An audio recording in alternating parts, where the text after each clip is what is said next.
இந்த போட்டோ பார்த்துருக்கீங்களா? பார்த்துருக்கேன். குட்டி சாத்தான்னு சொன்ன உடனே ஒரு எருமை மாட்டு மேல ஒரு இந்த உருவம் எல்லாருமே பார்ப்பாங்கன்னு நினைக்கிறேன். ஸோ இதுதான் எல்லாருக்குமே மைண்ட்ல ஞாபகம் வரும். யார் குட்டி சாத்தான்னா யார்? குட்டி சாத்தன் அப்படின்னா என்னன்னா, சின்ன உருவில் இருக்கக்கூடியவர், பெரிய காரியங்களை செய்பவர். இவருக்கு பர்சனல் ஃபீலிங்ஸ், ரிலேஷன்ஷிப் ப்ராப்ளம், மணி லாண்ட்ரி வரைக்கும் இவருக்கு தெரியும். சின்ன அப்பனுக்கு பாடம் சொன்ன சுப்பையா, நம்ம இவரை சொல்றோம் முருகப்பெருமான, அந்த மாதிரி சிறிய வடிவில் இருந்தாலும் அவருக்கு பெரியவங்க பிரச்சனைலாம் கூட தெரியும். அப்படிங்கிற மாதிரி குட்டி சாத்தன் என்ற ஒரு அடைமொழியோடு அன்போடு அழைக்கப்பட்டார். சிவபெருமானும் பார்வதியும் ஒன்று கூடி ஒரு பார்வதியின் மகிழ்ச்சியில் பிறந்த குழந்தை இது மட்டும்தான் என்பதால் விஷ்ணுமாயாக்கு தனி சிறப்பு. அதான் சார், இப்ப முருகர், விநாயகர் இவங்க எல்லாமே சிவனுடைய பிள்ளை புத்திரர்கள். இவங்கெல்லாம் பிரதானமா தெரியுறாங்கல்ல, ஆனா இவர் மட்டும் ஏன் பிரதானமா தெரியப்படாது? ஏன்னா இப்போ நீங்க போலீஸ்ல பாத்தீங்கன்னா நம்ம கமிஷனர் பிரதானமா தெரிகிறார். அதே மாதிரி புலனாய்வு துறையெல்லாம் இருக்கு, உளவுத்துறை எல்லாம் இருக்காங்க. அவங்க எல்லாம் யாருன்னே உங்களுக்கு ஏன் தெரியாதுன்னு கேட்டா தெரியாம இருக்கிற வரைக்கும் தான் உங்களுக்கு நல்லது. அப்பதான் யூ ஆர் அண்டர் சர்வேலன்ஸ். இந்த விஷ்ணுமாயாங்கிறவர் யாருன்னா, இந்த தாந்திரிக உலகத்தை வேறு இருக்க வந்தவர். மனிதர்களை மனிதர்கள் மந்திர சக்தியாலோ வேறு எந்த திருஷ்டி போன்ற விஷயங்களாலோ நெகட்டிவ் எனர்ஜிஸ்னாலோ துன்புறுத்த கூடாது என்பதற்காக நியமிக்கப்பட்ட கமிஷனர். அவரை நம்ம என்ன பண்ணிட்டோம், இங்க இருக்கிறவர்கள் விஷ்ணுமாயாவை பயன்படுத்தியே நாங்கள் காரியங்களை செய்துகிறோம், செய்வினை செய்கிறோம், அதை செய்கிறோம், இதை செய்கிறோம்னு சொல்லி ஏமாத்துறாங்க. இது ஒரு ஃப்ராடுலண்ட். எனக்கு என்ன கேள்வினா, இப்ப இவ்வளவு கடவுள்கள் இருக்க நம்ம எதுக்கு பர்டிகுலரா விஷ்ணுமாயா வழிபடணும்? அவ்வளவு என்ன ஸ்பெஷல்?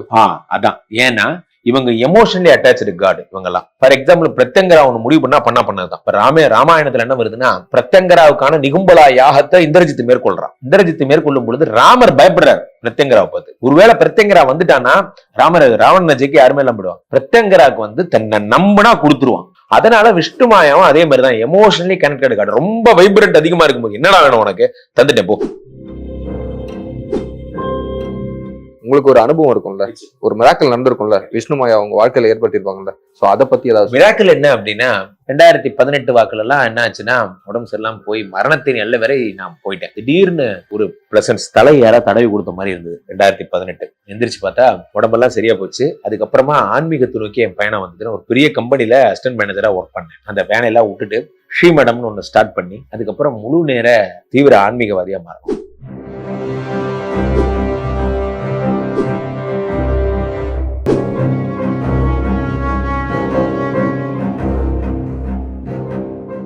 ஸ்பிரிச்சுவல் டாக்ஸ் தமிழ் நேயர்களுக்கு வணக்கம். நம்ம சேனல்ல பாத்தீங்கன்னா நிறைய ஆன்மீகம், அமானுஷம் சார்ந்த நிறைய மனிதர்களை மீட் பண்ணிட்டு வரோம். ஸோ அந்த வரிசையில இவர் ஜோதிட உலகின் சூப்பர் ஸ்டார் அப்படின்னு சொல்லலாம், திரு ராம்ஜி அவர்கள் தான் நம்ம கூட இருக்காரு.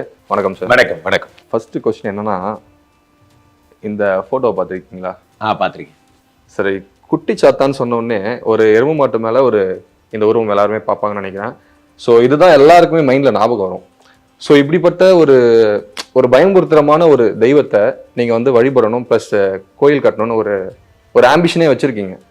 ஸோ இது எங்களுக்கு பார்க்கும்போது கொஞ்சம் பயமா இருக்கு. ஸோ இது எப்படி, இதை பத்தி கொஞ்சம் சொல்லுங்க.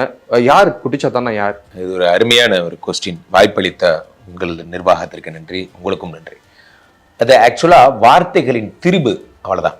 இது ஒரு காலத்துல தமிழ்நாடு சேர சோழ பாண்டியர்களாக பிரிவதற்கு முன்பு அதாவது ஒரே ஒன்றாக சேர்ந்த போது அது பேர் சேரளம்.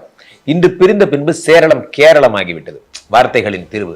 அப்புறம் கேரளம் கேரளா ஆகிவிட்டது. அந்த மாதிரிதான் விஷ்ணுமாயா அப்படிங்கிற ஒரு சுவாமியுடைய பிரதானம் என்னன்னா, சாத்தப்பன், சாத்தையா. அந்த மாதிரி சாத்தப்பன் அப்படிங்கிறது நம்ம தமிழ்நாட்டில் இருந்த ஒரு கடவுள் தான். அந்த சாத்தப்பன் என்றால் என்ன அப்படின்னா, சாத்தன் அப்படின்னா என்ன அப்படின்னு பார்க்கணும். இப்போ இன்னைக்கும் பாத்தீங்கன்னா மலையாளத்துல நிறைய பேர் சாத்தன் பேர் வச்சுக்கிறவங்கலாம் இருக்காங்க. திரையுலக பிரபலங்கள் கூட நிறைய பேர் சாத்தன், அந்த சாத்தன், இந்த சாத்தன்லாம் பேர் வச்சுப்பாங்க. அந்த சாத்தன் அப்படின்னா என்னன்னா, பெரிய காரியங்களை புரிபவன் என்று பொருள் சாத்தன். அப்போ குட்டி சாத்தன் அப்படின்னா என்னன்னா, சின்ன உருவில் இருக்கக்கூடியவர், பெரிய காரியங்களை செய்பவர். இவருக்கு பர்சனல் ஃபீலிங்ஸ், ரிலேஷன்ஷிப் ப்ராப்ளம், மணி லாண்ட்ரி வரைக்கும் இவருக்கு தெரியும். சின்ன அப்பனுக்கு பாடம் சொன்ன சுப்பையா, நம்ம இவரை சொல்றோம் முருகப்பெருமான, அந்த மாதிரி சிறிய வடிவில் இருந்தாலும் அவருக்கு பெரியவங்க பிரச்சனைலாம் கூட தெரியும். அப்படிங்கிற மாதிரி குட்டி சாத்தன் என்ற ஒரு அடைமொழியோடு அன்போடு அழைக்கப்பட்டார். அதை பிற்காலத்துல வந்தவங்க என்ன பண்ணிட்டாங்க, இது வியாபாரத்திற்காக அதை சாத்தானாக மாற்றி விட்டார்கள். சாத்தான் என்றால் வந்து மற்ற மதங்கள் எல்லாம் சொல்வதை போல அவர் வந்து ஒரு ப்ராப்ளமேட்டிக் பர்சன் அல்லது வந்து ஒரு நெகட்டிவ் எனர்ஜி அந்த மாதிரி. ஸோ மீடியாஸ் என்ன பண்ண ஆரம்பிச்சிட்டாங்கன்னா, இவர் வந்து ஒரு பேய், ஒரு பிசாசு அப்படிங்கிற மாதிரிலாம் வந்து இவருக்கு ஒரு அந்த அந்த எருமை மாட்டு மேல பழைய கொண்டு வந்து பழைய படத்தெல்லாம் பார்த்திருப்பீங்க, பேய் படத்தெல்லாம் இதுதான் காட்டுவாங்க. குட்டி சாத்தான், அது சாத்தான், குட்டி சாத்தான் உண்மையிலேயே அது அப்படிதான். ஆனா அதுக்கும் குட்டி சாத்தனுக்கும் சம்பந்தமே கிடையாது. ஒரு ஒரு ஒரு ஒரு நெடில் பெருசானதுனால வந்த வேற விஷயம்தான் இதெல்லாம். ஸோ தாசன் தாசி அப்படிங்கிற வார்த்தை எப்படி வந்து தவறாக புரிந்து கொள்ளப்பட்டதோ அப்படிங்கிறத வேணா ஒரு உதாரணமா சொல்லலாம். கண்ணதாசன், பாரதிதாசன் அப்படின்னா தாசன்னா தாசனுக்கு தாசன், நான் வந்து அடிமை என்று பொருள். தாசி என்றால் அதனுடைய பெண் பெயர், இது ஆண் பெயர், அது பெண் பெயர். தாசி என்றால் என்னன்னா, நான் வந்து தேவர்களுக்கெல்லாம் தாசி அப்படி அந்த பொருள். ஆனா பிற்காலத்தில் வந்தவர்கள் என்ன பண்ணிட்டாங்க, அந்த வார்த்தையவே தப்பான வார்த்தையா மாத்திட்டாங்க. அந்த மாதிரி சாத்தான் அப்படிங்கிறத தப்பான வார்த்தையா மாத்திட்டாங்க. சாத்தான் பத்தி நமக்கு ஒன்றும் தெரியாது, பேய் பத்தி நமக்கு டீலிங்கே கிடையாது. நம்ம we are only dealing with Vishnu மாயா.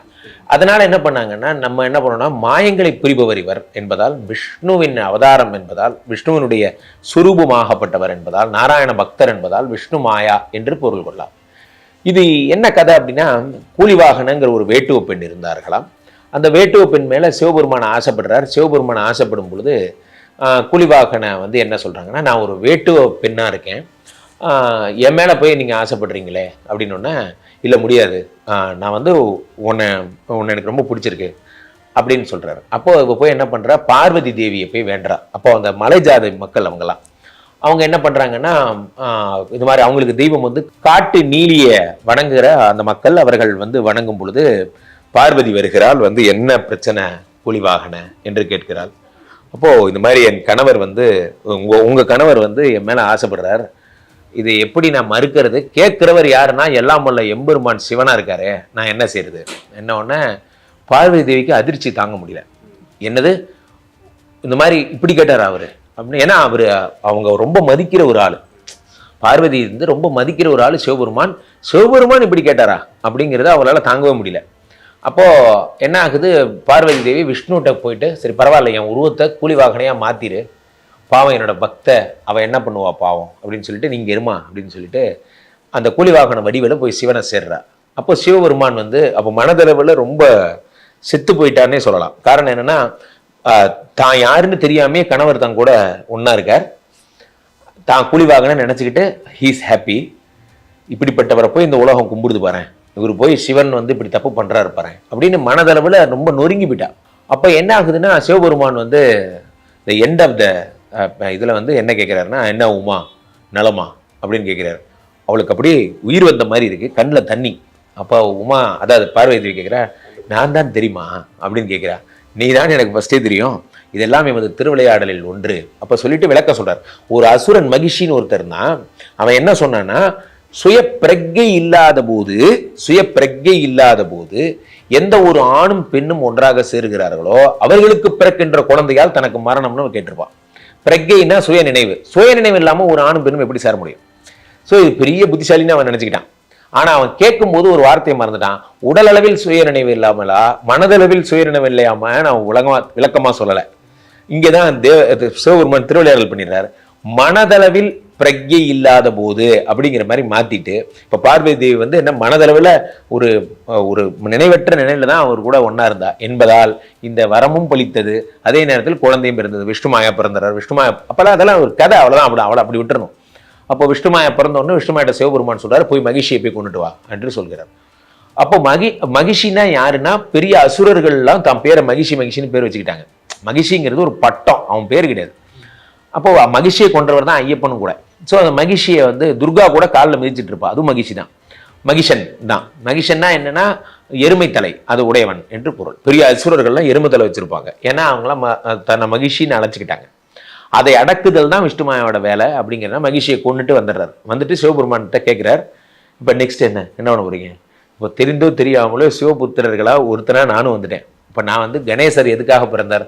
அவள் பார்வதி தேவியை காவல் பார்த்துக்கிறதுக்காக பிறப்பார். அப்போ பார்வதி தேவி குளிச்சுட்டு இருப்பா. அப்போ சிவபெருமான் உள்ள வரும்போது உள்ள விட மாட்டார். அந்த ஃபைட்ல கணேசரோட தலையை கட் பண்ணிடுவாங்க. சிவபெருமான் கோவம் வந்துடும். பார்வதி வந்து காளியா மாறி என் பையன் அவன் அப்படின்னு சொன்னதுக்கப்புறம் யானை தலையை கொண்டாந்து வச்சு விநாயகர் ஆக்குவாங்க.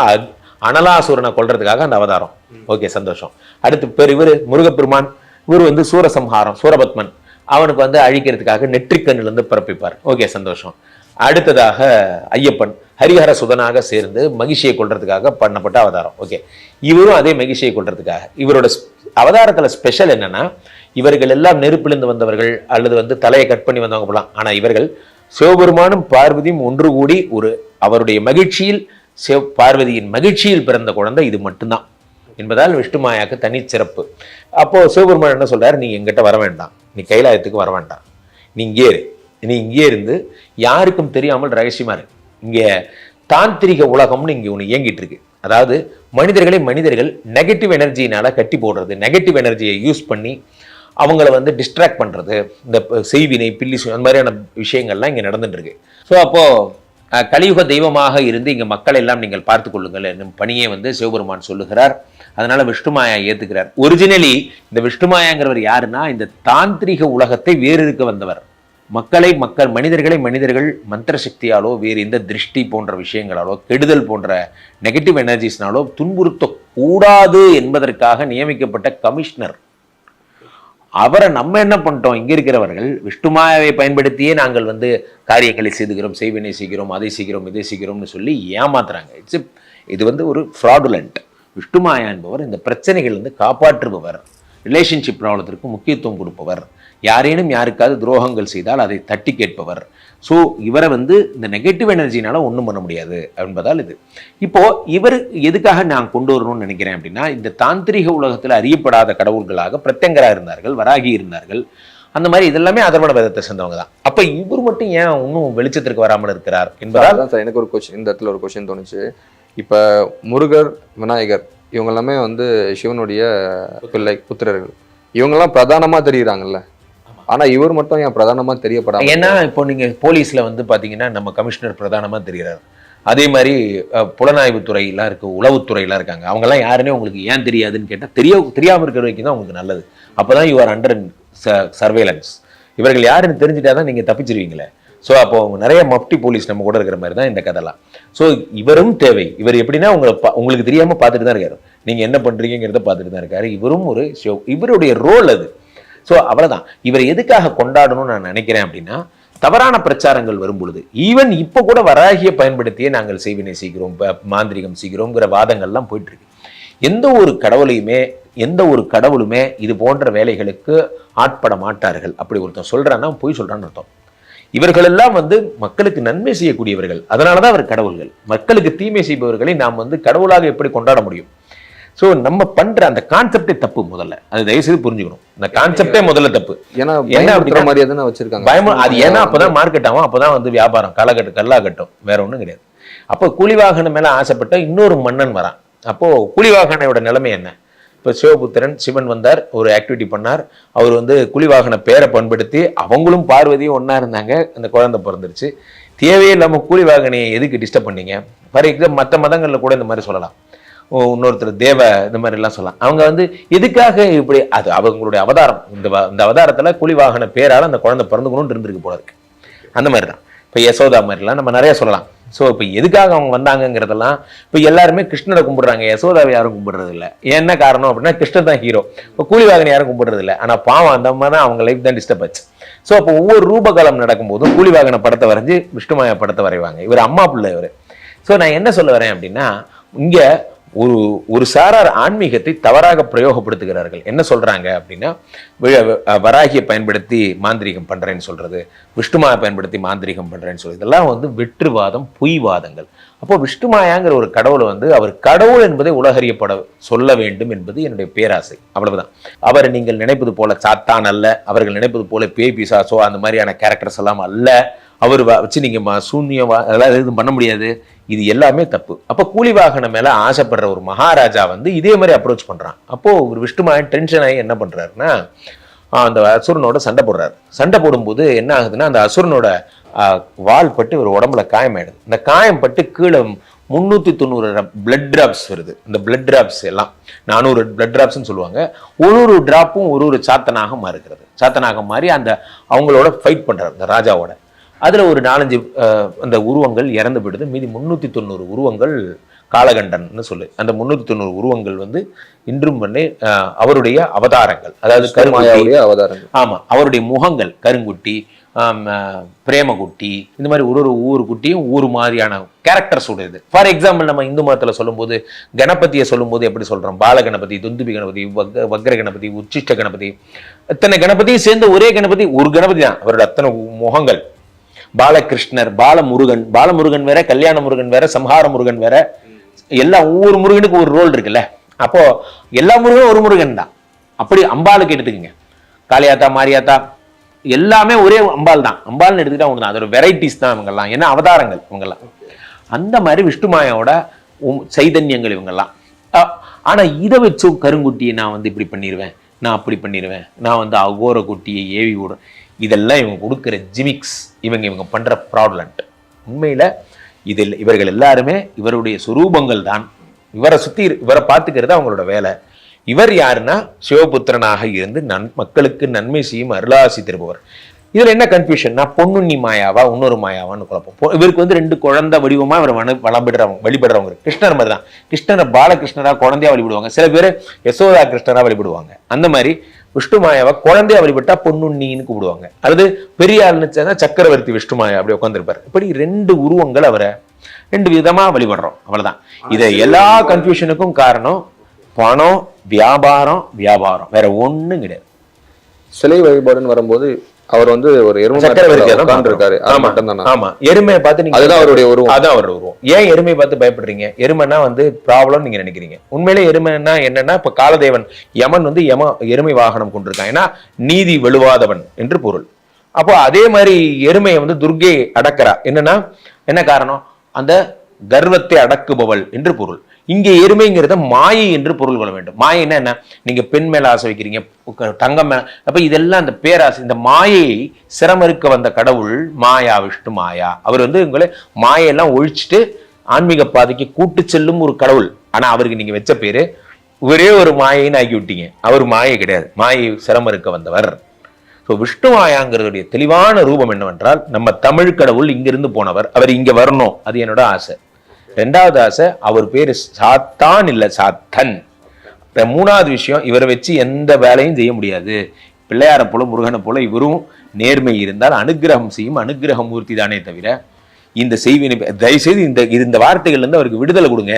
இப்படிப்பட்ட ஆள் அவர் இல்லை, அவ்வளவுதான். இதுதான் என்னோட நோக்கம். அதுக்காக ஸ்ரீமடம்னு ஒன்று ஆரம்பிச்சு இங்க போரூர் கார்டன் ஃபேஸ் 2ல டெய்லி ஹோமங்கள் பண்றது, இந்த மாதிரி நம்ம பண்ணிட்டு இருக்கோம்.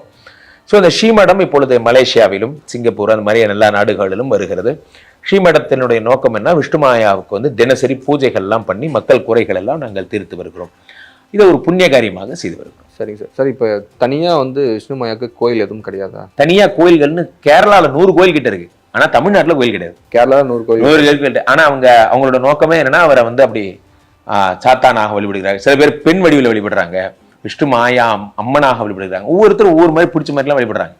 தெய்யம்னு ஒரு இடத்துல வந்து அவர் வந்து டான்ஸ், அவரும் ஒரு விதமா இவரை விதவிதமா வழிபடுறாங்க. அதான் நான் சொன்னேன், 390 வடிவங்கள், ஒவ்வொரு வடிவத்துக்கு ஒவ்வொரு மாதிரி. இப்போ ஃபார் எக்ஸாம்பிள் இங்க காளியாத்தா கோயில் இருக்கு, இங்க மாரியாத்தா கோயில் இருக்கு, இங்க வந்து பாத்தீங்கன்னா பெரியாண்டிச்சி இருக்கு, இதெல்லாம் யாரு அப்படின்னு கேட்டா எல்லாமே அம்பாள் தான். அந்த மாதிரி இவருக்கு வடிவங்கள் வேறு, ஆனா கான்செப்ட் சேம். விஷ்ணுமாயாங்கிற கான்செப்டை பிடிச்சுக்கிட்டா போதும், மீதி எல்லாமே வந்து நீங்க உருவாக்குற உருவம் தான். சார், எனக்கு இதுல இருந்து இன்னொரு ஃபைனலா ஒரு கொஸ்டின்.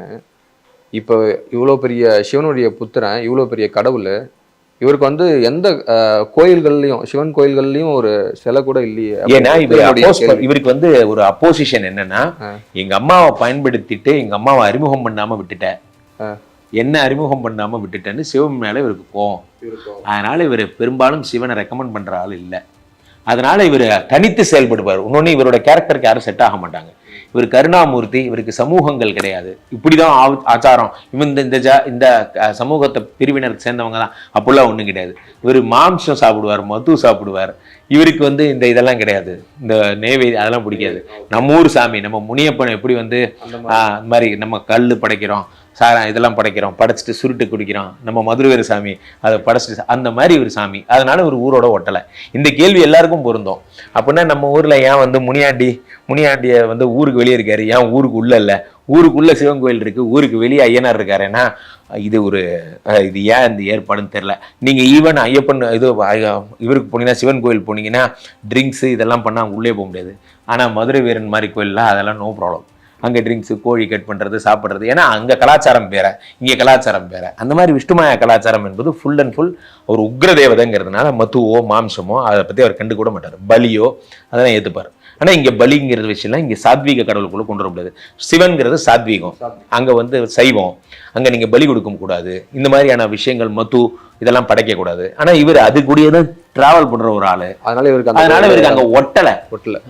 உங்களை கூட்டு போய் சம்பந்தமே இல்லாமல் நீங்கள் நல்லா நான்வெஜ் சாப்பிடுவீங்க, ட்ரிங்க்ஸ் பண்ணுவீங்க, நீங்கள் நல்லா எல்லாம் பண்ணுவீங்க. உங்களை கூட்டு வந்து திடீர்னு ஒரு எல்லாம் வேத கோஷமா இருக்கு, எல்லாம் ரொம்ப வெஜிடேரியன், ஹைலி வெஜிடேரியன் எல்லாம் இருக்காங்கன்னா ப்ராப்ளம் ஒண்ணும் கிடையாது. உங்களை யாரும் வேணாம்னு சொல்லல, அவங்கள யாரும் வேணாம்னு சொல்லல. இருந்தாலும் உங்களுக்கு ஒரு மாதிரி அசௌகரியமா இருக்கு. என்னடா நம்ம சாப்பிட்றது யாரும் சாப்பிட மாட்டேங்கிறாங்க, நமக்கு பிடிச்சது யாரும் இவங்களுக்கு பிடிக்கல, நமக்கு பிடிச்ச இடத்துல இருப்போம்னு சொல்லி அவர் பிடிச்ச இடத்துல இருக்காரு. ஆனால் தனித்து இருக்காரு. அதான் இப்போ இந்த வீடியோ பார்த்துட்டு இருக்கவங்க விஷ்ணுமாயா வந்து போட்டோ வடிவமோ இல்ல சிலை வழிபாடோ வீட்டுல பண்ணலான்னு ஒரு ஆசை இருந்ததுன்னா பண்ணலாமா? வேலை பண்ண வேண்டாம். என்ன காரணம் அப்படின்னா, விஷ்ணுமாயாவோ சிலையோ இதெல்லாம் நீங்க பண்றீங்க அப்படின்னா அது ஏத்துக்கிறீங்கன்னு அர்த்தம். இப்போ ஒரு போட்டோ வச்சுக்கிறீங்கன்னாலுமே அது விஷ்ணுமாயாங்கிறவர் ஐயப்பன் மாதிரி நித்திய பிரம்மச்சாரின்னு பேரு, நைஷ்டிக பிரம்மச்சாரி. அப்போ என்ன ஆகும்னா, இவர்கள் வச்சிருக்கிற ரொம்ப சுத்தமா இருக்கணும். இவர் வச்சிருக்கிற ஒண்ணு, இவரெல்லாம் உக்ர தேவதைங்கிறதுனால எந்திரிச்சு நடமாட ஆரம்பிச்சிருவாரு. அப்போ அன்போட கூப்பிட்டா வந்துருவாரு. அதுதான் நம்ம நடமாடுறோங்கிறது. நம்ம வரமாட்டாருங்கிற தெய்வத்தில் தான் நிறைய தெய்வத்தை கூப்பிடுறோம். உண்மையிலேயே வந்துட்டு அவங்கள பார்த்து பயப்படுறோம். அவங்க உண்மையிலேயே வந்துருவாங்க. பிரசன்ஸ் அது சில பேருக்கு பிளசண்டா இருக்கும், சில பேர் பயப்படுவாங்க. ஸோ அதனால இவர்களை வச்சு வழிபடுறதுக்கு நீங்க வீடு சுத்தமா இருக்காது, எங்க வீடு கொஞ்சம் முன்ன பின்ன தான் இருக்கும் அப்படின்னா தயவுசெய்து இதெல்லாம் வேண்டாம். இவரை வச்சுட்டு எதுவும் பண்ண வேண்டாம். இவர் வச்சுட்டா இந்த வீடு சுத்தமா இருக்கும், சாஸ்திரோத்தமா நாங்க சுத்தமா தான் பார்த்துப்போம் அப்படின்னா நோ ப்ராப்ளம், தாராளமா வச்சுக்கலாம். பட் ஆனால் ஒரு விஷயம் என்னன்னா, வராகி விஷயம் இப்போ பாப்புலர் ஆகிற மாதிரி விஷ்ணுமாயா விஷயம் பாப்புலர் ஆகுதுன்னு நம்ம சொல்றோம். வராகியை எப்படி தெய்வ வடிவமாக வழிபடுகிறீர்களோ அதே போல இவரையும் தெய்வ வடிவமாக வழிபடுங்கள், அவ்வளவுதான் என் கோரிக்கை. இப்ப வராகியை வச்சே இப்ப நிறைய பேர் மாந்திரிகம், சூனியம், செய்வீரனை கிளப்பி விட்டாங்க. அந்த மாதிரி விஷ்ணுமாயா வச்சு கிளப்பி விடுறதுக்கு ட்ரை பண்றாங்க. அதுதான் நான் தடை பண்றேன். அப்படி பண்ணாதீங்க, அது நடக்காது. விஷ்ணுமாயாட்ட பிரியமா இருந்து காரியம் சாதிச்சுக்கலாமே தவிர மற்றபடி இந்த மாதிரியான வேலைகளுக்குள்ள அவர் உடன்பட மாட்டார். ஏன்னா அதுக்கு எதிரான சக்தி அவர் தான். சரி, இப்ப கேரளா சைட்லனா பாத்தீங்கன்னா பில்லி சூன்யம் ஏவலுக்கு தான் அதிகமா விஷ்ணுமாயா பயன்படுத்துறதா சொல்றாங்க. சோ இதை பத்தி உங்களுடைய கருத்து சார்? ஏன்னா அதிகமான நம்பிக்கை இல்ல. அப்படி ஒரு விஷயம் நடந்தால் அது நிரூபணம் ஆனதும் இல்லை. 100க்கு ஒரு 90% கேஸ், 95% கேஸ் அதுல எல்லாம் வந்து அப்படி நடக்கிறதும் இல்லை. விஷ்ணுமாயாட்ட குருதிபலி பூஜை எல்லாம் பண்ணி, கௌலாச்சார பூஜைகள் எல்லாம் பண்ணி நீங்க கேட்டு இதெல்லாம் பண்ணலாம், சத்துரு சம்ஹாரம் எல்லாம் பண்ணலாம். ஆனா அதே சத்துரு சம்ஹார ஹோமம் முருகப்பெருமானுக்கும் உண்டு, அதே சத்துரு சம்ஹார ஹோமம் சிவபெருமானுக்கும் உண்டு. அந்த வகையில தான் இவர் அப்ரோச் பண்ண முடியுமே தவிர இவர்கள் சொல்ற வழி கிடையாது. இவர்கள் சொல்ற வழி வேற. இவர்கள் என்ன பண்றாங்கன்னா, சேவல் கட் பண்றதையோ அல்லது இவர்கள் வந்து மத்து கொடுக்கறதையோ ஒரு கண்டென்ட்டா ப்ரமோட் பண்றாங்க. இது காலாகாலமா நம்ம ஊர் காளியாத்தாக்கு பண்றோம், காலாகாலமா நம்ம முனியப்பனுக்கு பண்றோம், காலாகாலமா நம்ம மதுரை வீரனுக்கு பண்றோம். இது இன்னமும் புதுசுலாம் கிடையாது. நம்ம கருப்புசாமி சாப்பிடாத சாப்பாடும் கிடையாது, நம்ம கருப்புசாமிக்கு நம்ம படைக்காத படையலும் கிடையாது. ஆனா விஷ்ணுமாயா சாப்பிடும் போது மட்டும் இதை ஒரு பிரச்சனையா கொண்டு வராங்க. ஏன் அப்படின்னா, இதை வந்து ஒரு கருப்பு கடவுள், இது வந்து டார்க் பிளாக் மேஜிக் கடவுள், அதெல்லாம் ஒண்ணும் கிடையாதுங்க. இவர் எப்படியோ அதே மாதிரி உக்ரதேவதை தான். எல்லா அண்ணன் தம்பி கூட்டாளி அங்காளி பங்காளி மாதிரி தான். அதனால இது நல்ல சேல் ஆகுது. இந்த விஷ்ணுமாயாங்கிற கான்செப்ட் சொன்னா வந்து மக்கள் அட்ராக்ட் ஆகுறாங்கன்னு வராங்களே தவிர, ஆனால் உண்மையில் இவரோட போஸ்ட், இவருடைய கடவுள் இவரை நியமித்தது எதுக்குன்னா, தாந்திரிக உலகம் இந்த கெட்ட சக்திகள்ல இருந்து உலகை விடுவிப்பதற்கான ஒரு புலனாய்வுத்துறை அதிகாரி. அவர் உங்களை புலனாயிறார், நீங்க எதுவும் தப்பு பண்றீங்களான்னு. தப்பு பண்ணலன்னா அவர் உங்களோட டிஸ்டர்ப் பண்ண மாட்டார். தப்பு பண்ணீங்கன்னா உங்களை தண்டிக்கிறவரே அவர் தான். எனும்போது இவர்களை பற்றிய கட்டுக்கதைகள் இதெல்லாம் கேரளால இருக்கிற, கேரளாவை ஒரு மாந்திரிக பூமியா யார் மாத்தி விட்டாங்கன்னு தெரியல. இங்கிருந்து போன சேரளம் தான் அது தமிழ்நாட்டுடைய one of the part. Chera Chola பாண்டியர்கள் தான், நமக்கு தெரியாத ஒன்றும் கிடையாதுங்க. அதனாலதான் இங்க இது வந்து ஒரு மொழி சண்டை எப்படின்னு எடுத்துக்கங்க. ஆனா நான் என்ன சொல்ல வரேன்னா, எங்களுடைய ஒரு மாநிலம் அது, அவ்வளவுதான். தெய்வ பூமி நான் ஒத்துக்கிறேன். ஆனாலும் எங்களுக்கு தெரிஞ்ச மாந்திரிகம் யாருக்கும் தெரியாது. அப்படிலாம் ஒண்ணும் கிடையாது, அப்படிலாம் ஒண்ணுமே கிடையாது. இதெல்லாம் சும்மா அது மாந்திரிகமே. அந்த ஒரு ஜென்ரேஷன்லாம் இறந்துட்டாங்க. உண்மை என்னன்னா, ஒரு 4 ஜென்ரேஷன் முன்னாடி பெரிய வஸ்தாதெல்லாம் இருந்தாங்க. அவங்க நிறைய பேர் தனக்கு அடுத்த தலைமுறைக்கு சொல்லிக் கொடுக்காமே இறந்துட்டாங்க. அதுக்கு அடுத்த தலைமுறையில கொஞ்சம் கத்துக்கிட்டாங்க, அந்த தலைமுறை ஒழுங்கா சொல்லி தரல. அதுக்கு அடுத்த தலைமுறையும் குடிச்சே ஒண்ணு நம்பிட்டாங்க. அப்ப இப்ப இருக்கிறதுலாம் 4வது 5வது ஜென்ரேஷன். இவர்களுக்கு அதை பத்தி ஒண்ணும் தெரியாது, இவர்களை பத்தி சொல்லவும் முடியாது. சும்மா எல்லாம் பண்றாங்களே, ஷோ பண்றாங்க, அவ்வளவுதானே தவிர கேரளாவுக்கு போய் மாந்திரிகம் பண்ணா இப்படி ஆயிடும் ஒருத்தரை காட்டுங்க பார்ப்போம் அப்படிலாம் ஒண்ணும் கிடையாது. இதெல்லாம் வெற்று நம்பிக்கை. இவர்கள் எல்லாம் ஆலயங்கள் வைத்திருக்க ஒரு ஆலயம் நம்ம வைக்கிறோம்னா விஷ்ணுமாயாவோட பெருமையை உலகறிய செய்யறதுக்கு தான் ஆலயம் வைக்கிறோமே தவிர விஷ்ணுமாயாவை தப்பா ப்ரொமோட் பண்ணி ஆலயம் பண்றது வந்து மிகப்பெரிய தப்பு. இதுக்கு நீங்க ஒரு ஆலயம் கட்டாமே இருக்கலாம். சார் இப்போ ஃபைனலாக ஒரு கொஸ்டின். இப்போ நீங்க வந்து நிறைய வீடியோஸ்ல சொல்லியிருக்கீங்க விஷ்ணுமாயா வழிபட்டா நீங்க கேட்குற எல்லா வரமும் கிடைக்கும் அப்படின்ற மாதிரி நிறைய விஷயம் சொல்லியிருப்பீங்க. எனக்கு என்ன கேள்வினா, இப்ப இவ்வளவு கடவுள்கள் இருக்க நம்ம எதுக்கு பர்டிகுலரா விஷ்ணுமாயா வழிபடணும்? அவ்வளவு என்ன ஸ்பெஷல்? அதான் ஏன்னா எளிதில் அப்ரோச் பண்ற ஒரு தெய்வமாக உக்ர தெய்வங்கள் விளங்குகிறார்கள். இது இன்னைக்கு நேத்து வந்தது இல்ல. ஃபார் எக்ஸாம்பிள் இந்த வராகி பிரத்யங்கரெல்லாம் கூட எப்படி வந்தாங்க அப்படின்னா இவர்களுக்கெல்லாம் வந்து டக்குன்னு ரொம்ப சிந்திச்சு செயலாற்றுற அளவுக்கு எல்லாம் இவங்களுக்கு ரொம்ப யோசிச்சு பண்ண மாட்டாங்க. இவங்க எமோஷனலி அட்டாச்சு காட் இவங்கெல்லாம். ஃபார் எக்ஸாம்பிள் பிரத்யங்கரா ஒண்ணு முடிவு பண்ணதுதான். இப்ப ராமாயணத்துல என்ன வருதுன்னா பிரத்யங்கராவுக்கான நிகும்பலா யாகத்தை இந்திரஜித்து மேற்கொள்றான். இந்திரஜித்து மேற்கொள்ளும் பொழுது ராமர் பயப்படுறாரு பிரத்யங்கராவை பார்த்து. ஒருவேளை பிரத்யங்கரா வந்துட்டான்னா ராமாயணமே வந்து ராமரை ஜெயிக்க யாருமே நம்பிடுவாங்க, ராவணனை ஜெயிக்க யாருமே நம்பிடுவாங்க. ஆஞ்சநேயர் பேர் ரெக்யூஸ் பண்றாரு ராமர் அந்த யாகத்தை எப்படியா நிறுத்துன்னு. ஏன்னா பிரத்யங்கராவுக்கு வந்து தன்னை நம்பினா கொடுத்துருவாங்க. காளி அப்படிதான், தன்னை நம்பினா கொடுத்துருவாங்க. இவங்க வந்து பர்சனலி எமோஷனலி கனெக்டட். அதனால விஷ்ணுமாயாவும் அதே மாதிரிதான் எமோஷனலி கனெக்டட் காட்டு. ரொம்ப வைப்ரண்ட் அதிகமா இருக்கும்போது என்னடா வேணும் உனக்கு தந்துட்டேன் போ அவ்வளவுதான். எதை பத்தி யோசிக்க மாட்டாங்க, அவன் பேக்ரவுண்ட் என்ன எதுவுமே கேட்க மாட்டாங்க. அதை வந்து ஏன் ரகசியமா பொத்தி வச்சிருந்தாங்க அப்படின்னா இப்படிப்பட்ட ஒரு நெருப்பு தவறானவர்கள் கையில கடத்தக்கூடாதுங்கிறதுக்காக வச்சிருந்தாங்க. கேட்டா கூட கொடுப்பாங்களா? யாரு கேட்டாலும் என்ன வேணாலும் தந்துருவார். ஏன் அப்படின்னா அவரை பொறுத்த வரைக்கும் என்ன அப்படின்னா அன்பா அது மனசார நம்பிட்டா கொடுத்துருவார். நேர்மை பக்கம் தான் அவர் தரப்போறாரு, அதுல மாற்று கருத்து இல்ல. உங்க பக்கம் நியாயம் இருந்தா தான் நடக்கும். இருந்தாலும் ஒருவேளை அப்படி நடக்க வாய்ப்பு இருக்கோ நம்ம பயப்படுறோம். என்ன பயப்படுறோம்னா அவருடைய இன்னசென்ஸை யாராவது பயன்படுத்திப்பாங்களோ அப்படின்னு பயந்துக்கிட்டு தான் அரசர்கள் ராஜாக்கள்லாம் ரகசியமா பெட்டியில வச்சு இவருடைய யந்திரத்தை வச்சு விஷ்ணுமாயா குட்டியா இருக்கிறதுனால குட்டிச்சாதன் சின்ன சிலைகிட்ட இவர் கேட்பாரு, கடவுளே காசு கொடுத்தா காசு கொடுப்பாரு. இவர் வந்து பொருளாதாரத்தை கொடுக்கக்கூடிய கடவுளாக இவர் வச்சிருந்தாங்க, யாருக்கும் சொல்ல மாட்டாங்க. அப்போ என்னாச்சு காலப்போக்கில் இப்ப நான் ஏன் வெளியே வந்து இதெல்லாம் சொல்லிட்டு இருக்கேன்னா இப்ப விஷ்ணுமாயா வியாபாரம் ஆகிட்டாரு, விஷ்ணுமாயாவை எல்லாரும் வந்து கண்டென்ட் பண்ண ஆரம்பிச்சிட்டாங்கன்னு ஒண்ணு. இதற்கு மேலே நம்ம பொறுக்க கூடாது, இதை வந்து இவருடைய உண்மை தன்மையை நம்ம சொல்லணுங்கிறதுனால நான் சொல்லிட்டு இருக்கேன். ஸ்ரீமடம் அப்படிங்கிறது விஷ்ணுமாயா வந்து வேர்ல்டு ஃபுல்லா கொண்டு போறதோட நோக்கம் என்னன்னால் விஷ்ணுமாயாவை கடவுளாக பாருங்கள், விஷ்ணுமாயாவை நீங்க கண்டென்ட்டாக பார்க்காதீர்கள். அவ்வளவுதான் என்னுடைய நோக்கம். அவ்வளவுதான். அப்ப எளிதில் என்ன கேட்டாலும் தருவாருன்னு ஏன் சொல்றோம்னா அவர் உக்கிரமா இருக்காரு. இவருடைய கிரைட்டீரியாஸே வேற. இவர் கோயிலுக்கு நீங்க எப்ப வேணா போலாம், இவரை எப்படி வேணா வழிபடலாம். மந்திரம் தேவையில்ல, ஜபம் தேவையில்ல, பெரிய ஆச்சார நியமனங்கள் தேவையில்ல. 2 மீன் தான் எடுத்துட்டு வந்தேன், சாமி சாப்பிடுவீங்களான்னா கையில இருந்து வாங்கி சாப்பிடுவார். அப்படி ஆளு வேறு, எளிமையான ஆளு. வரும்போது ஒரு சரண் சாப்பிடுறீங்களா, மத்து சாப்பிடுறீங்களா, அப்படி எளிமையான அடியாருக்கு எளியவர்னு பேரு. அதனால இவர் கேட்ட உடனே இவர்கிட்ட எல்லாம் உடனே நடந்துரும். இப்ப நீங்க வந்து இதுக்கு இப்படி விரதம் இருக்கணும், இப்படி ஆச்சார சுத்தியா இருக்கணும், இப்படி பண்ணணும், அப்படி அந்த புரோட்டோகால்ஸ் இவர்கிட்ட இல்லாததால இவர் அப்ரோச் பண்றது ஈஸியா இருக்கு. நான் என்ன சொல்றேன், இது மேபி கேரளாவுக்கு ஈஸியா இருக்கும், எங்களுக்கு இது காலாகாலமா பழக்கம். காரணம் என்ன, எங்களுக்கு நான் ஏன் சொல்றேன்னா இது தமிழ்நாட்டுக்கு கொண்டு வர என் நோக்கத்துக்காக சொல்றேன். எங்களுக்கு நான் சொன்னேன் காலகாலமா முனியப்பனுக்கு இதான் பண்றோம், காலகாலமா மதுரனுக்கு இதான் பண்றோம், பேச்சியம்மனுக்கு இதான் பண்றோம், எசக்கியப்பனுக்கு இதான் பண்றோம், காலகாலமா மாடசாமி சொடல மாடசாமிக்கு இதான் பண்றோம். ஒரு 100 சொல்றேன் நானு. காலகாலமா ஐயனாரப்பனுக்கு இதான் பண்றோம், 8ஆம் படி கருப்பனுக்கு இதான் பண்றோம். கருப்பா அப்படின்னு வேணா வந்துருவாரு. கருப்புசாமி குதிரையில போறாருன்னு பெரிய புகழ்பெற்ற கதைகள்லாம் இங்க இருக்கு. அந்த மாதிரி ஒன் ஆஃப் த கடா எங்களுக்கு இது ரொம்ப பழசு. அவருக்கு சரக்கு வச்சு படைச்சு அவருக்கு மாம்சம் எல்லாம் படைச்சு ஐயா வாங்க ஐயானா வந்துருவாரு. இது எங்களுக்கு சாதாரண விஷயம். அப்ப இவர் தமிழ் கடவுள் தான். கேரளா மாநிலத்தவர்கள் தான் சொந்தம் கொண்டாடுறாங்க, அதுக்காக தான் கேட்கிறேன். அப்படி கொண்டாடக்கூடாதுங்கிறது தான் நான் சொல்றேன். இது எங்க ஊர் சாமி, எங்கள்கிட்ட திருப்பி கொடுங்க, அவ்வளவுதான். நீங்க கொடுங்க, இல்லைன்னா நாங்க எடுத்துக்கிறோம். Okay sir. சார் ஃபைனலா இப்போ நீங்க வந்து ஸ்ரீமடம் இப்போ ஆரம்பிச்சிருக்கீங்க. இதுக்கப்புறம் வந்து விஷ்ணுமாயாவுக்கு கோயில் கட்டுற பணியிலையும் ஆரம்பிக்க போறீங்க. ஸோ அதுக்கு வாழ்த்துக்கள். என்னன்னா இதுக்காக முன்னாடி வந்து உங்களுக்கு ஒரு இன்ஸ்பிரேஷன் உங்களுக்கு அனுபவம் நடந்திருக்கும்ல, பர்டிகுலரா விஷ்ணுமாயா வழிபாட்டுக்குள்ள வர்றதுக்கும் சரி, இதை சார்ந்த விஷயங்கள் பண்றதுக்கும் சரி, முன்னெடுப்புக்கும் சரி, உங்களுக்கு ஒரு அனுபவம் இருக்கும்ல, ஒரு மிராக்கிள் நடந்திருக்கும்ல, விஷ்ணுமாயா உங்க வாழ்க்கையில ஏற்படுத்திருப்பாங்கல்ல. சோ அதை பத்தி ஏதாவது மிராக்கிள் என்ன அப்படின்னா, விஷ்ணுமாயா வந்து நான் 2015-16 இருந்து தெரியும். என் ஒய்ஃபோட குடும்பத்தாரெல்லாம் அதை கும்பிடுற பாரம்பரியம் உடையவர்கள். 16 வந்து பாத்தீங்கன்னா அப்ப நிறைய பொருளாதாரத்துல நிறைய கஷ்டப்பட்டு நிறைய கடன் ஆகி மாமனார் இறந்து போயிட்டார். 17ல வரிசையா குழந்தைக்கு உடம்பு சரியில்லாம போச்சு, ஒய்ஃபுக்கு சிசேரியன், இந்த மாதிரி கண்டினியூஸா ப்ராப்ளம் மேல ப்ராப்ளம் மேல ப்ராப்ளம். நிறைய பணத்தை இழந்தேன், நிறைய திருடு போச்சு, நகையெல்லாம் இழந்தேன், எங்க போச்சுன்னு தெரியல, வீடு நிறைய லாஸ் ஆச்சு. அப்போ சுவாமிகிட்ட போய் கேட்டப்ப என்ட எப்படியாவது இன்னைக்கு இந்த பிரச்சனைல இருந்து வெளியே கொண்டு வந்துருங்க, நான் வந்து உங்களுக்கு எப்படியாவது ஒரு ஆலயம் உலகம் ஃபுல்லா கொண்டு போய் நான் பண்றேன்னு ஒரு சத்திய பிரமாணம் மனசுக்குள்ள எடுத்துக்கிட்டேன். 2017க்கு அப்புறம் அந்த பிரச்சனை எல்லாம் எப்படி சால்வ் ஆச்சுன்னே தெரியல, அப்படி மெல்ல மெல்ல சால்வ் ஆயிட்டே வந்தது. அப்போ ஒரு சம்பவத்துல என்ன ஆச்சு அப்படின்னா, சுவாமியுடைய அனுகிரகத்தை நாங்க உணர ஆரம்பிச்சோம்.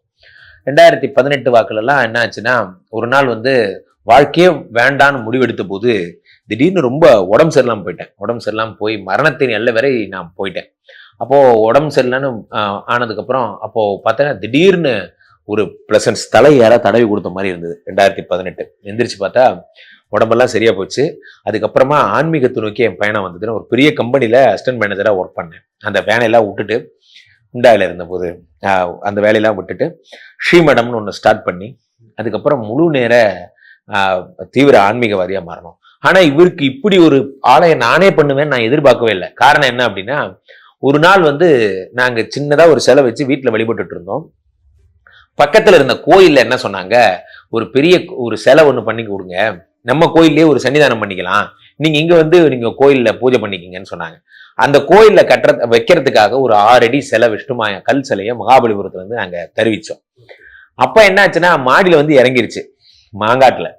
அப்போ இறங்கின உடனே என்ன ஆச்சுன்னா, இது என்ன பண்றதுன்னு எங்களுக்கு தெரியல. அப்போ கடுவஞ்சேரின்னு ஒரு ஊர்ல இருக்க கோயில்ல அந்த சிலையை கொடுக்கணும்.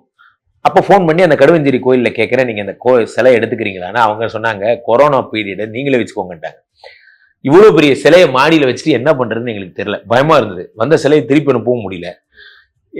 அதாவது நமக்கு சாமியை பிடிக்குதாங்கிறது முக்கியம் இல்லை, சாமிக்கு நம்மளை பிடிக்குதாங்கிறது தான் முக்கியம். ஐயோ இவர் வந்துட்டாரே, இவர் என்ன பண்றதுன்னு தெரியாம ஆரத்தி எடுத்துக்கிட்டு இந்த ஐஸ் கோடை எல்லாம் இருக்கும், அந்த ஐஸ் கோடை வாங்கிட்டு வந்து வச்சு, எனக்கு ஜாதகம் பார்க்குற கன்சல்டேஷன் கேஸ் வச்சு ஐஸ் கோடை வச்சு, வெயில் அடிச்ச மழை பெஞ்சா அதுக்கு ஐஸ் கோடை கீழே விழுந்துரும், திருப்பி கொண்டு வந்து ஐஸ் கோடையை பிடிச்சிக்குவோம். இப்படி எல்லாம் பண்ணி அதுக்கு முன்னாடி ஹோமங்கள்லாம் பண்ணி விஷ்ணுமாயை சிரிச்சுக்கிட்டே இருக்காரு, நான் இங்கதான் இருப்பேன் எங்கேயும் போக மாட்டேன்னு. அதுக்கப்புறம் எங்களோட ஃபேமிலி மெம்பர் மாதிரி ஆயிட்டாரு. அப்புறமா யாரோ உதவி பண்ணாங்க, சின்ன சின்ன ஷீட் மெட்டல்லாம் வச்சோம். அப்ப அந்த ஷீட் மெட்டல்லாம் சேர்த்து மடம் மாதிரி ஆச்சு. அப்புறம் டெய்லி ஹோமங்கள், குபேரலட்சுமி விஜயலட்சுமி பரிவார தேவதைகள்லாம் வர ஆரம்பிச்சது. அப்ப மாடியில வந்த உடனே எல்லாரும் ஷீட் மெட்டல் எல்லாம் கொடுத்து ஒரு மட்டமாயி ஸ்ரீமடம் மாதிரிலாம் இன்னைக்கு மட்டம் ஸ்ரீமடம்லாம் ரெடி ஆகி அதுக்கப்புறம் வழியில அப்ப எங்க வீட்டுக்கு ஏத்த வீட்டுல இருந்தவர் சுந்தர், அப்புறம் இங்க வலசரவாக்கம் போனதுக்கு அப்புறம் பக்கத்து வீட்டுல இருந்தது சரவணன், இப்படிலாம் ஒரு டீம் எல்லாம் சேர்ந்து சதீஷ் அந்த மாதிரிலாம் சுரேஷ் அந்த மாதிரிலாம் சொல்லலாம், இவர்கள் எல்லாம் சேர்ந்து இவர்கள் எல்லாரும் தினசரி அவர்களும் தன்னை டெடிகேட் பண்ணிட்டு ஒர்க் பண்ணி ஒரு பெரிய சைதன்யமே ரெடி ஆயிடுச்சு. இப்படி ஆகும் நான் எதிர்பார்க்கல. அப்புறம் சிந்து நானும் தொடர்ந்து முன்னேற்றம், இது என்ன கஷ்டப்பட்டாலும் இந்த ஸ்ரீமடத்தை விட்டுறக்கூடாது அப்படிங்கிறத நாங்க ஒரு நினைச்சு பாருங்க, ஒரு ப்ராடக்டை வேர்ல்டு ஃபுல்லா கொண்டு போறதுல ஒரு பர்பஸ் இருக்கு, ஆனா ஒரு மடத்தை வேர்ல்டு ஃபுல்லா கொண்டு போறதுல ஒரு லட்சியமே இருக்கு. அது என்னோட அந்த லட்சிய வெறி. அதை இப்ப தொடர்ந்து மலேசியா பெனாங்கில தம்பி கோபி அவர்கள் மேபி எனக்கு தெரிஞ்சு இன்னொரு 10 நாள்ல மலேசியால ஆரம்பிக்கிறோம். இதே மாதிரி ஒரு மடம் மாதிரி அங்கேயும் மடம் அங்க வச்சு ஆரம்பிக்க போறோம். நானே நம்ம சேனல்ல சொல்லுவேன். அடுத்த ஒரு 2-3 மாதங்கள்லயே சிங்கப்பூர்லயும் ஆரம்பிக்கிறோம். ஸோ தொடர்ந்து இது ஒரு பெரிய லட்சிய பயணம். இது என்ன ஒரு ஹைலைட்னா, இது அத்தனையும் நான் ஜாதகம் பார்த்து வர்ற காசு, இது அத்தனையும் வந்து எல்லார்ட்டையும் தானம் கேட்டு ஐயா அன்னதானம் பண்ணுங்க அந்த மாதிரி. இப்ப ஸ்ரீமடத்தினுடைய மாயா சேவான்னு ஒரு அமைப்பா யாருக்கெல்லாம் அன்னதானம் 6 லட்சம் பேருக்கு அன்னதானம் பண்ணிருக்கோம். அப்புறம் அந்த மாதிரி இல்ல முடியாதவங்களுக்கெல்லாம் பிரேத சம்ஸ்காரம் 423 பேருக்கு பிரேத சம்ஸ்காரம் பண்ணிருக்கோம். அந்த மாதிரி ஏழைகளுக்கு உதவுறத ஒரு பெரிய விஷயமா பண்றோம், நிறைய பண்ணிட்டு இருக்கோம். ஸ்ரீமடம் அப்படிங்கிறதுடைய நோக்கமே என்ன அப்படின்னா, ஆன்மீகத்தை உலகம் ஃபுல்லா கொண்டு போகணுங்கிறது, விஷ்ணுமாயா அமைப்பு கூட கொண்டு போகணுங்கிறது. சீக்கிரமே உலகம் ஃபுல்லா ஸ்ரீமடத்தை நீங்கள் சந்திப்பீர்கள். கண்டிப்பா சார், உங்க ஸ்ரீமடமும் வளரணும். அண்ட் நீங்க கோயில் கட்டுற அந்த கோயில் கட்டுறதுக்கு அரையனும் தொழிலதிபர்கள் இதை பாக்குறவங்க அன்பாக நிலமாக கல்லாக மண்ணாக ஜல்லியாக தாருங்கள். வேற எதுவும் நாங்க கேட்கல, கோயில் கட்டுறதுக்கு ஒரு உதவி செய்யுங்க. தமிழ்நாட்டுல இந்த கோயில் வரணும், இது எங்க ஊர் சாமின்னு பெருமையா, இது எங்க சாமிடா, நம்ம சென்னை மாரிதான், நம்ம விஷ்ணுமாயான்னு நான் சொல்லணும். அந்த மாதிரி எல்லாம் நீங்க ஏற்படுத்தி கொடுங்க. உலகம் ஃபுல்லா மலேசியால இருக்கிறவங்க அல்லது சிங்கப்பூர்ல இருக்கவங்களாம் அங்க மடம் வருவதற்கு ஏதாவது ஹெல்ப் பண்ணாலும் சரி, ஆன்மீகம் எங்களுக்கு படமா வேண்டாம், கல்லா மண்ணா ஜல்லியா ஹெல்ப்பா இருந்தா போதும். கண்டிப்பா சார், இது மூலியமா கிடைக்கும்னு நான் நம்புறேன். பிளஸ் நம்மளுடைய சேனல் இருக்கு நேயர்களுக்கு ரொம்பவே, ஏன்னா ராசி பலன்ல வந்து பாத்தீங்கன்னா கஷ்டப்பட்டுட்டு தான் இருப்பாங்க, கமெண்ட்ஸ் பார்த்தாலே தெரியும். சோ அவங்களுக்கு என்ன சொல்ல வரீங்க? நீங்க ஸ்ரீமடம் வாங்க, வந்து அங்க வந்து பாருங்க, விஷ்ணுமாயா சுவாமி தான் சக்கரவர்த்தி. சுவாமி கேட்டா, பாவப்பட்டவங்க கண்ணீர் விட்டு கேட்டா எந்தும் தரும் சாமி.